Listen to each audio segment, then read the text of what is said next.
મહત્વના સમાચાર અમરેલીથી જ અમરેલી પોલીસ પર ફરી લાગ્યો છે દાગ। બાબરાના પોલીસ કર્મચારી સામે જ દુષ્કર્મની ફરિયાદ નોંધાતા હડકંપ મચી ગયો છે। 14 વર્ષની સગીરા પર દુષ્કર્મ આચર્યાનો પોલીસ કર્મી પર આરોપ લાગ્યો છે। 4 માસથી અડપલા કરી દુષ્કર્મ આચરતો હોવાનો આરોપ છે। રવિરાજસિંહ ચૌહાણ નામના પોલીસ કર્મી સામે જ ફરિયાદ નોંધાઈ છે। જો કે આ ફરિયાદ બાદ બાબરા પોલીસે તપાસનો ધમધમાટ શરૂ કર્યો છે। વધુ વિગતો મેળવીએ સંવાદદાતા હરીશ આપણી સાથે જોડાઈ ચૂક્યા છે। હરીશ, બાબરા પોલીસ કર્મી સામે જ દુષ્કર્મનો ફરિયાદ નોંધવામાં આવી છે। અત્યાર સુધીમાં કયા પ્રકારની કાર્યવાહી?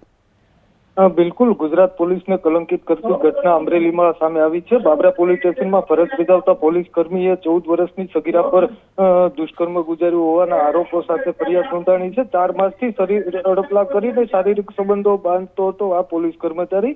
ત્યારે રવિરાજ ચૌહાણ નામના પોલીસ કર્મી સામે અપહરણ, પોસ્કો અને દુષ્કર્મની કલમ હેઠળ ગુનો નોંધવામાં આવ્યો છે। ભોગ બનનારે ફરિયાદ નોંધાવતા હાલ રવિરાજ ચૌહાણ પોલીસ કર્મી ફરાર થયો છે અને પોલીસ કર્મીને ઝડપવા કવાયત હાથ ધરવામાં આવી છે। જી આભાર આપનો આ સમગ્ર માહિતી બદલ।